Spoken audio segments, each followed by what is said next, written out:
India voice, आपकी सोच, आपकी आवाज।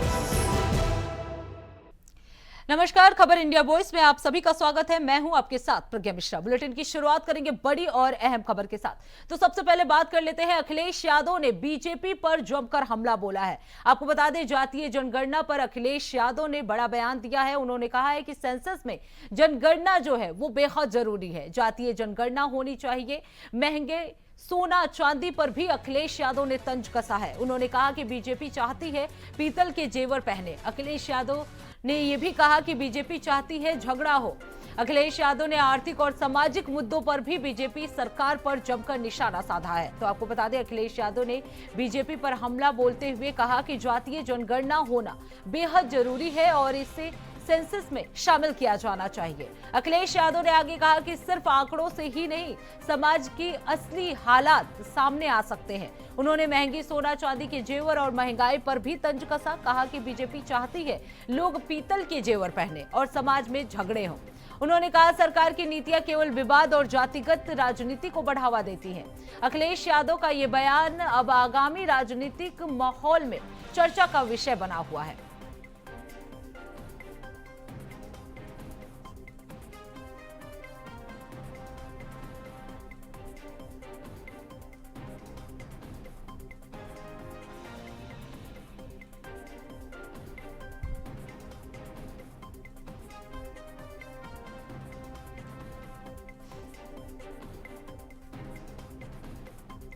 तो आपको बता दें, अखिलेश यादव ने बीजेपी पर जमकर हमला बोला है। सेंसस में जनगणना जो है वो जरूरी है, अखिलेश यादव की तरफ से ये कहा गया है।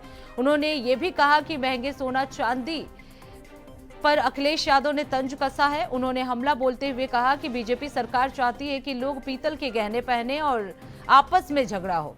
सेंसस में जनगणना जरूरी है। सेंसस और सोने चांदी को लेकर बीजेपी सरकार पर अखिलेश यादव ने जमकर हमला बोला है। उनका कहना है कि बीजेपी सरकार जो है चाहती है कि लोग पीतल के गहने पहने और आपसी झगड़े हो। इसके साथ ही उन्होंने कहा कि सेंसस में भी जनगणना जरूरी है। आपको बता दें, लगातार बीजेपी सरकार पर अखिलेश यादव जो है हमला करते हुए नजर आते हैं, लेकिन इस बीच उन्होंने जनगणना को लेकर तंज कसा है। इसके साथ ही सोने चांदी के जो दाम बढ़े हैं उसको लेकर भी बीजेपी सरकार पर जमकर हमला बोला है। उन्होंने कहा है कि महंगे सोने चांदी के लिए भी बीजेपी जिम्मेदार है। वो चाहती है कि लोग पीतल के गहने पहने। इसके साथ ही उन्होंने कहा कि सेंसस में जनगणना जो है बेहद जरूरी है। तो आपको बता दें, अखिलेश यादव ने एक बार फिर से बीजेपी सरकार पर जमकर हमला बोला है। उनकी ये बयानबाजी जो है इन दिनों चर्चा का विषय बनी हुई है। लगातार विपक्ष पार्टियां भी इस पर प्रतिक्रियाएं दे रही हैं। तो आपको बता दें, एक बार फिर से अखिलेश यादव ने जमकर हमला बोला है।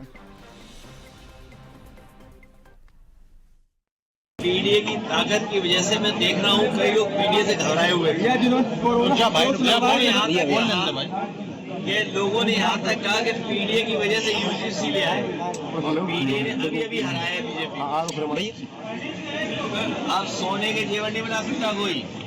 बीजेपी चाहती है कि पीतल के जेवर पहनो, नकली जेवर पहनो। बताओ, सोना खरीद सकते हो? ये जो अब से बीजेपी वालों ने सोना इकट्ठा करना शुरू किया है, तब से महंगाई सोने की बढ़ गई। सेंसस होने जा रहा है। आप बिल्कुल सेंसस बहुत सीरियस लेना। आपके हिसाब से भैया 370 दिन रह गए। सेंसस इसलिए लेना जरूरी है कि उसमें आपका सब कुछ जनगणना होगी, तो झगड़ा नहीं होगा कभी। बीजेपी झगड़ा चाहती है। चुनावी मुद्दा केवल एक होगा कि भाजपा हटाओ। बिजली का बिल का झटका और बेरोजगारी, महंगाई और जिस तरीके से लूट मची है तहसील पुलिस के माध्यम से और भ्रष्टाचार है, ये सब समाजवादी पार्टी को वापस ला रहे हैं। अब रुक कर लेते हैं अगली खबर की। अखिलेश यादव ने बीजेपी पर हमला बोला है। जातीय जनगणना को लेकर अखिलेश यादव ने यह हमला बोला है। आपको बता दें, इसके अलावा उन्होंने कई ऐसे मुद्दे उठाए जिसपे उन्होंने बीजेपी सरकार पर जमकर हमला बोला। इसके बाद अब रुक कर लेते हैं अगली खबर की। आपको बता दें, यूपी पुलिस एनकाउंटर पर हाईकोर्ट ने कई गंभीर सवाल उठाए हैं। हाफ एनकाउंटर को लेकर हाईकोर्ट ने नाराजगी जताई है। वहीं तारीफ और प्रमोशन के लिए गोलियां चल रही हैं। हाईकोर्ट ने इसे लेकर अपना फैसला सुनाया है। कोई भी कानून से ऊपर नहीं है, सजा देने का अधिकार केवल कोर्ट के पास है। ताबड़तोड़ एनकाउंटर पर हाई कोर्ट ने ये चिंता जताई है। पुलिस कार्रवाई की वैधता पर भी हाई कोर्ट ने कटाक्ष किया है। तो आपको बता दें, हाई कोर्ट ने सुरक्षा बलों को चिताया है, कानून का पालन बेहद जरूरी है। उत्तर प्रदेश में पुलिस एनकाउंटर को लेकर हाई कोर्ट ने अब ये कड़ा संदेश दे दिया है। आपको बता दें, कोर्ट ने हाफ एनकाउंटर पर नाराजगी जताते हुए कहा कि केवल तारीफ और प्रमोशन के लिए गोली चलाना मंजूरी नहीं दी जा सकती। हाईकोर्ट ने स्पष्ट किया कि कोई भी कानून से ऊपर नहीं है और सजा देने का अधिकार केवल कोर्ट के पास है। कोर्ट ने कहा कि ताबड़तोड़ एनकाउंटर से कानून व्यवस्था और नागरिकों के अधिकारों पर सवाल उठ रहे हैं।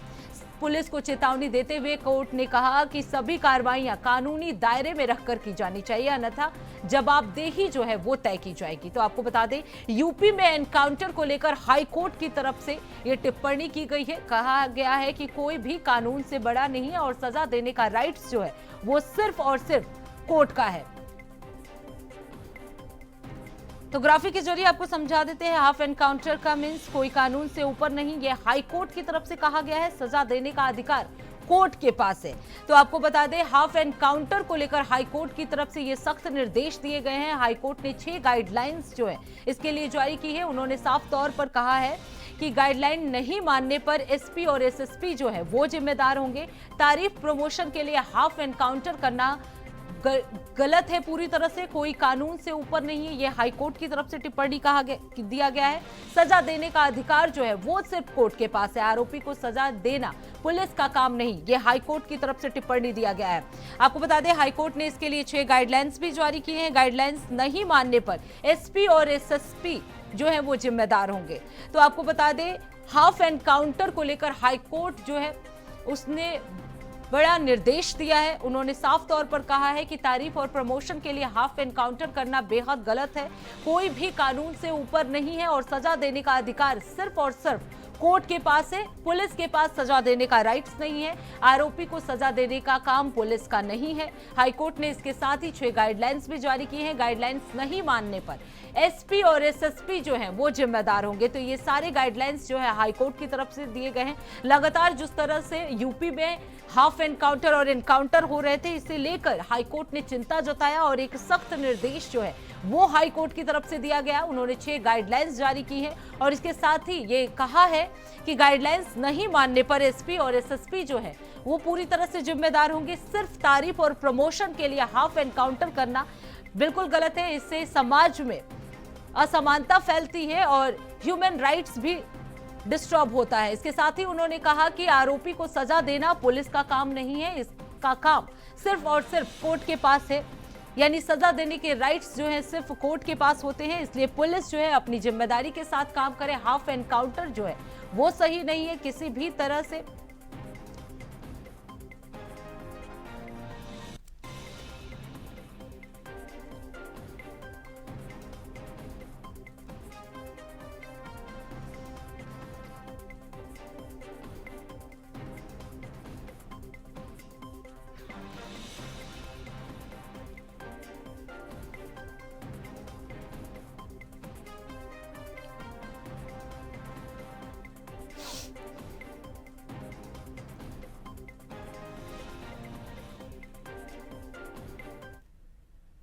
अब रुक कर लेते हैं अगली खबर की। खबर मथुरा से है, जहां एक दर्दनाक सड़क हादसा हुआ है। आपको बता दें, जमुना पार क्षेत्र के पानी गांव रोड पर राजधानी मंदिर के पास एक अज्ञात वाहन की टक्कर से बाइक सवार 2 युवकों की मौत हो गई, जबकि एक अन्य युवक गंभीर रूप से घायल हो गया है। आपको बता दें, मृतकों की पहचान उदलगढ़ी गांव के निवासी देवेश और भोला के रूप में हुई है। बताया जा रहा है कि तीनों युवक अक्षय पात्र में ड्यूटी करने के बाद बाइक से घर लौट रहे थे, तभी तेज रफ्तार अज्ञात वाहन ने उनकी बाइक को टक्कर मार दी। हादसा इतना भीषण था कि दोनों युवकों की मौके पर ही मौत हो गई और कुछ लोग जो हैं वो गंभीर रूप से घायल हो गए। सड़क हादसे में 2 युवकों की दर्दनाक मौत के बाद इलाके में और गांव में मातम पसर गया है।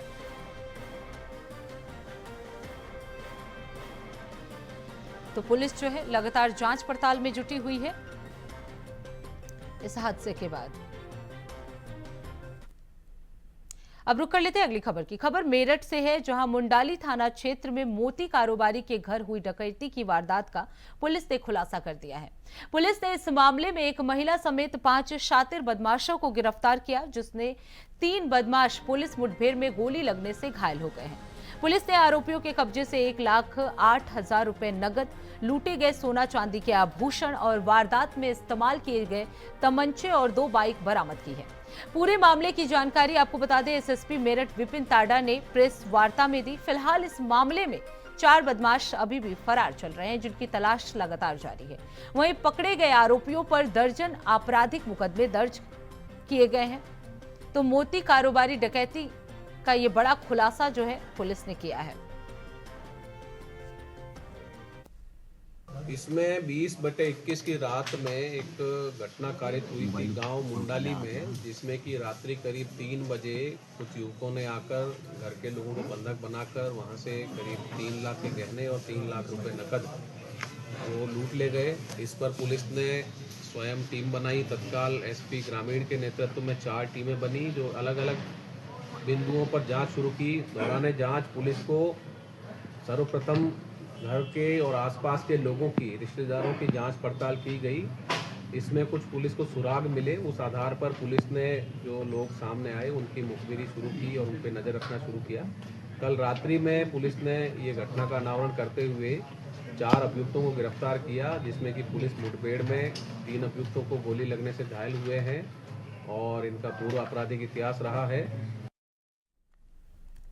अब रुक कर लेते हैं अगली खबर की। खबर मथुरा से है, जहां चौमुहा थाना जैन से है। तैनात होमगार्ड ने कांस्टेबल पर गंभीर आरोप लगाए हैं। आपको बता दें, होमगार्ड साहब सिंह ने वरिष्ठ पुलिस अधीक्षक को शिकायती पत्र सौंपा है। उन्होंने बताया कि बीते दिनों ड्यूटी समाप्त कर घर लौटते समय हेड कांस्टेबल धर्मवीर ने उनके साथ गाली गलौज और अभद्र व्यवहार किया। इसके अलावा होमगार्ड ने आरोप लगाया कि धर्मवीर थाने आने वाले फरियादियों से अवैध वसूली करते हैं। फरियादी सचिन कुमार ने बताया कि हेड कांस्टेबल ने उनसे 2,000 रुपए लिए। पीड़ित ने उचित कानूनी कार्रवाई की अपील की है। इस मामले पर सीओ सदर पीतम पाल सिंह ने कहा कि अभी तक उन्हें इसकी जानकारी नहीं है और जांच की जा रही है।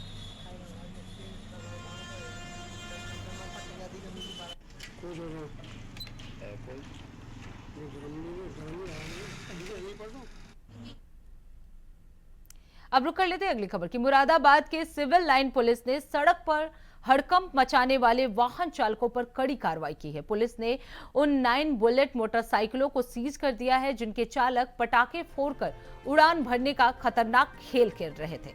यह कार्रवाई विशेष रूप से उन वाहनों के खिलाफ की गई जो ट्रैफिक नियमों का उल्लंघन करते हुए सड़क पर हुड़दंग मचा रहे थे। पुलिस का कहना है कि ऐसे कृत्यों से न केवल सड़क सुरक्षा खतरे में पड़ती है, बल्कि आम लोगों के लिए भी गंभीर जोखिम पैदा होता है। सिविल लाइन थाना ने चालान की कार्रवाई करते हुए दोषियों को कड़ी चेतावनी दी है।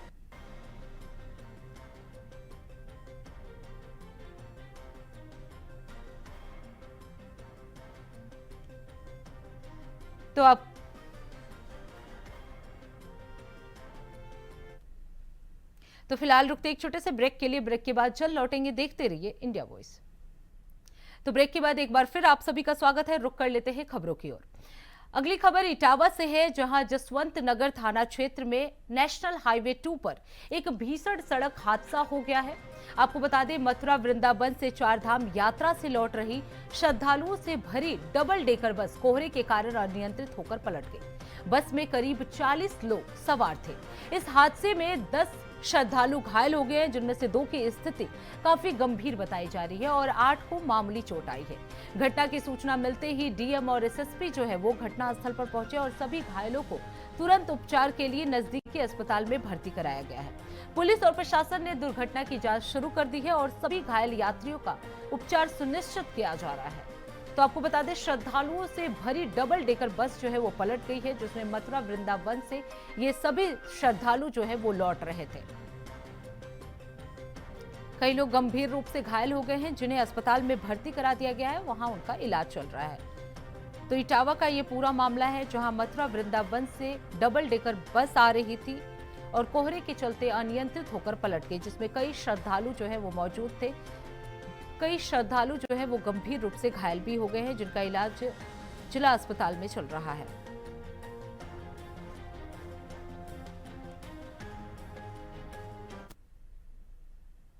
अब रुक कर लेते हैं अगली खबर की। खबर हापुड़ से है, जहां धौलाना क्षेत्र में पुलिस ने नाबालिग बच्ची के साथ दुष्कर्म करने वाले आरोपी आदिल को मुठभेड़ के बाद गिरफ्तार कर लिया। आरोपी ने शुक्रवार को मासूम को अपने घर खींचकर अपराध किया था। पुलिस उसकी तलाश में जुटी हुई है। सूचना मिलने पर पुलिस ने घेराबंदी की, जिसके बाद आरोपी पुलिस ने फायरिंग की। जवाबी कार्रवाई में उसकी पैर में गोली लगी है और ये घायल होकर गिर पड़ा। पुलिस ने उसके कब्जे से अवैध तमंचा और कारतूस बरामद किए। घायल आरोपी को अस्पताल भेजा गया है और बीएनएस, पॉस्को और SC/ST एक्ट के तहत मामला दर्ज कर कार्रवाई शुरू कर दी गई है। तो नाबालिग बच्ची के साथ दुष्कर्म करने वाले आरोपी को पुलिस ने गिरफ्तार कर लिया। आरोपी के खिलाफ कई मुकदमे जो है वो दर्ज कर दिए गए हैं। आरोपी के कब्जे से अवैध तमंचा और कारतूस भी बरामद किया गया है। आज थाना धौलाना पर एक नाबालिग बच्ची के साथ बलात्कार की घटना की सूचना प्राप्त हुई।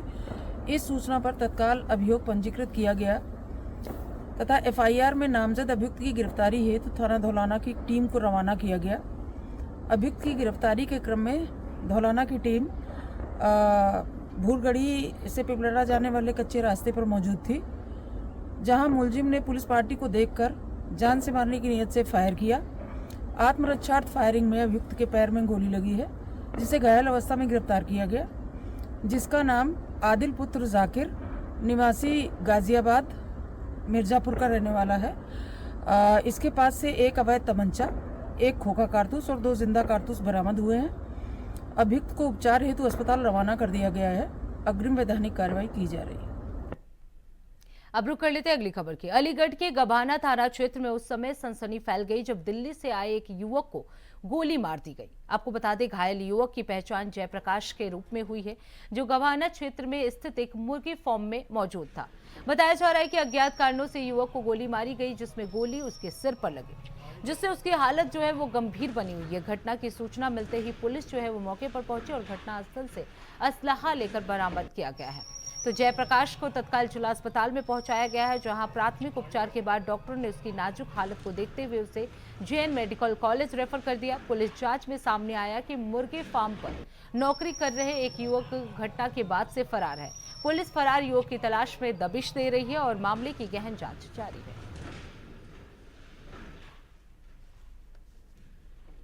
अभी गवाना पुलिस के द्वारा जिला मलकान सिंह अस्पताल में घायल व्यक्ति को लाया गया था, जिसकी कंडीशन काफी सीरियस थी। उसको प्राथमिक उपचार देकर के हमने मेडिकल कॉलेज रेफर कर दिया है। उसका नाम पता है? उसका नाम जयप्रकाश है। वो नई दिल्ली का रहने वाला है, नेहरोई थाना, ऐसा कुछ पता है। बताया जा रहा है जानकारी है गोली गनशॉट हुआ था, तो कैसा है? पुलिस वालों ने तो यही बताया कि उसे गोली लगी है। थाना गभाना ग्राम भमरौला से समय करीब शाम 5:30 बजे एक व्यक्ति को गोली लगने की सूचना प्राप्त हुई।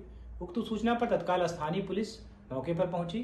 FSL टीम एवं डॉग स्क्वाड को बुलाया गया, जिनके द्वारा साथ संकलित किया गया है। मजरू पवन उर्फ जयप्रकाश को JNMC मेडिकल कॉलेज में भर्ती कराया गया है, जहां पर उसकी हालत स्थिर बनी हुई है। तहरीर के आधार पर आवश्यक विधिक कार्रवाई अमल में लाई जाएगी। मौके पर शांति व्यवस्था कायम है। अब रुक कर लेते हैं अगली खबर की। खबर अलीगढ़ से है, जहां अलीगढ़ महोत्सव नुमाइश में उस वक्त हड़कंप मच गया जब झूले में बड़ा हादसा हो गया।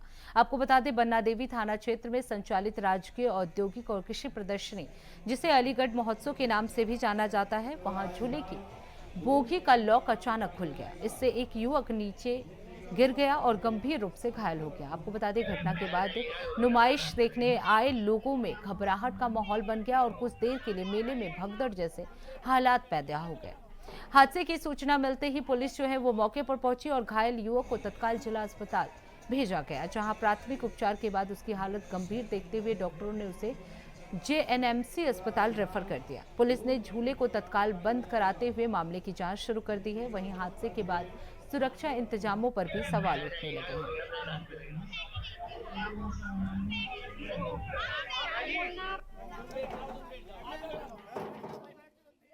अरशद नाम के व्यक्ति द्वारा एक घायल व्यक्ति, जिसका नाम मोइन कुरैशी, जो कि 32 वर्ष मेल, रहने वाला दी गेट गोविंद नगर मथुरा का था। बताया जा रहा था कि वो चश्मदीदों द्वारा बताया गया कि वो झूला झूलते वक्त किसी दुर्घटनावश चोटिल हो गया, वहां से गिर गए झूले से। तो उनके कुछ सिर पर गंभीर चोटें आई हुई थी। हमने उनको एग्जामिन किया उनके वाइटल्स वगैरह स्टेबल थे। उनको पट्टी वगैरह करके मेडिकल कॉलेज के लिए भेज दिया, जहाँ पर उनको न्यूरो सर्जरी के डॉक्टर की रिक्वायरमेंट थी। अरशद नाम के व्यक्ति द्वारा एक घायल व्यक्ति जिसका नाम मोइन कुरैशी, जो कि 32 वर्ष मेल, रहने वाला दीप गेट गोविंद नगर मथुरा का था। बताया जा रहा था कि वो चश्मदीदों द्वारा बताया गया कि वो झूला झूलते वक्त किसी दुर्घटनावश चोटिल हो गया, वहां से गिर गए झूले से। तो उनके कुछ सिर पर गंभीर चोटें आई हुई थी। हमने उनको एग्जामिन किया, उनके वाइटल्स वगैरह स्टेबल थे। उनको पट्टी वगैरह करके मेडिकल कॉलेज के लिए भेज दिया, जहाँ पर उनको न्यूरो सर्जरी के डॉक्टर की रिक्वायरमेंट थी। तो पुलिस भी आई थी सर साथ में? नहीं, पुलिस उस टाइम नहीं थी, बाद में। अरशद नाम के व्यक्ति द्वारा एक घायल व्यक्ति जिसका नाम मोइन कुरैशी, जो कि 32 वर्ष मेल, रहने वाला दीप गेट गोविंद नगर मथुरा का था। बताया जा रहा था।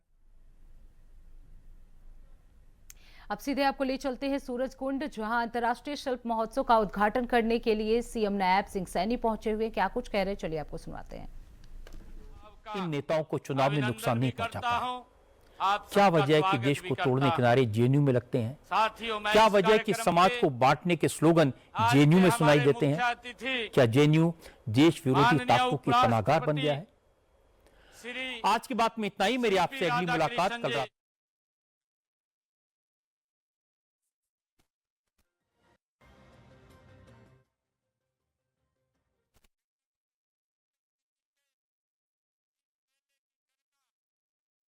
गुना बढ़ी है। आपकी उपस्थिति से हम सभी और विशेषकर यहां आए देश विदेश से हमारे शिल्पकारों को नई प्रेरणा आज आपके आने से हमें मिली है।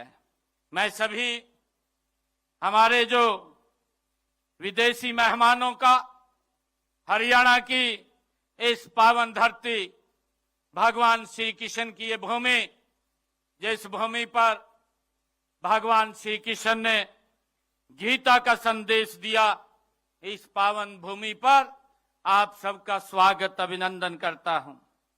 साथियों, ये सूरजकुंड मेला हमारी प्राचीनतम और आधुनिकतम ये इसका संगम है।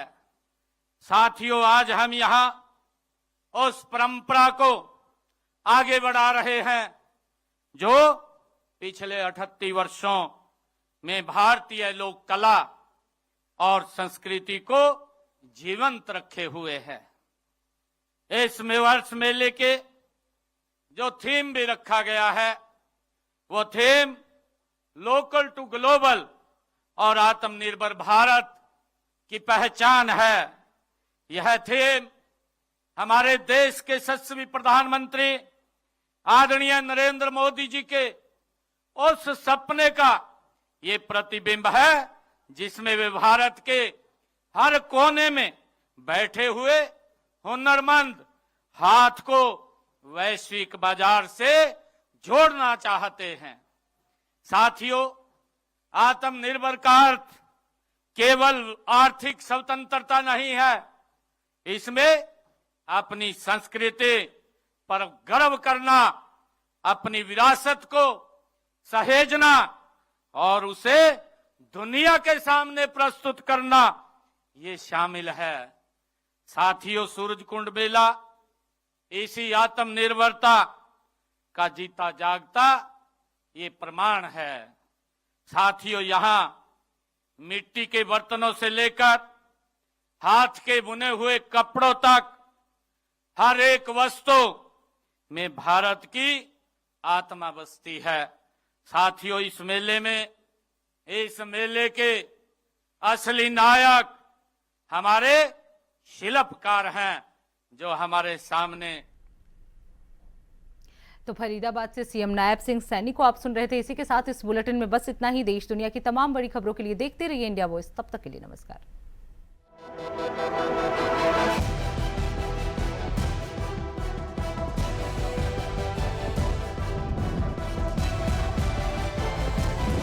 इंडिया वॉइस, आपकी सोच।